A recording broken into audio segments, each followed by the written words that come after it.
अमेरिकी रियासत new Mexico के शहर एल्बाकर्की में मुसलमानों की टारगेट किलिंग करने वाले प्राइमरी सस्पेक्ट को अरेस्ट कर लिया गया है। पुलिस, लोकल अथॉरिटीज और एफबीआई का बताना है कि 51 ईयर ओल्ड मोहम्मद सैयद को उसकी व्हीकल को ट्रेस करने के बाद ही गिरफ्तार किया गया। दूसरी जानिब जब उसकी रिहाइशगाह पर रेड किया गया तो पुलिस को मजीद हकाइक और शवाहिद मिले हैं। पुलिस का बताना है कि घर से एक गन और कुछ गोलियां भी बरामद की गई हैं और जब इन गन और गोलियों को जाए वक़ुआ से मिलने वाले शवाहिद से मैच किया गया तो वेपन सेम ही निकला है, जिसके मुताबिक पुलिस का ये कहना है कि कत्ल की 2 वारदातों में यही मुलजिम मुलव्वस था। एल्बाकर्की में होने वाली पै दर पै कत्ल की वारदातों के बाद पूरे अमेरिका में मुसलमान कम्युनिटी में परेशानी की लहर दौड़ गई है। एल्बाकर्की में होने वाले 4 मुसलमानों का कत्ल कंडेमेबल तो है ही, लेकिन हमें इस बात का आइडिया भी होता है कि there is no one above law in United states.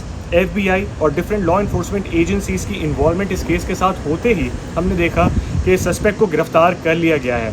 That means कि irrespective of caste, creed and religion, आप कुछ भी या कोई भी जुर्म करेगा वो कैफरे किरदार तक पहुंचेगा एंड उसको उसके जुर्म की सज़ा मिलेगी।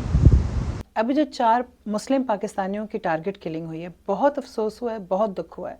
This country is not about that. इस मुल्क में हर एक की फ्रीडम है, ये बेस्ड इस चीज़ पे है, इक्वालिटी पे बेस्ड है, ये बेस्ड ही सबके फ्रीडम पे है, रिलीजियस फ्रीडम पे है, ये नेशनल फ्रीडम पे है, ये तमाम कौमों की फ्रीडम पे बेस्ड ही मुल्क है। इसलिए ऐसी टारगेट किलिंग को हम बुरी तरह कंडेम करते हैं, एज पाकिस्तानीज भी, एज अमेरिकन्स भी। मैं समझता हूँ कि the Muslim community in north America, इनको चाहिए कि एक मूवमेंट शुरू करें अबाउट दिस, क्योंकि ये इंसिडेंट्स जो हैं एल्बाकर्की में तो हम देख रहे हैं कि सामने आ गए हैं, but these are happening all over the US. These are hate crimes, और इनके मुतालिक जब तक हम बाहर निकल के बात नहीं करेंगे कोई एक्शन नहीं लेगा।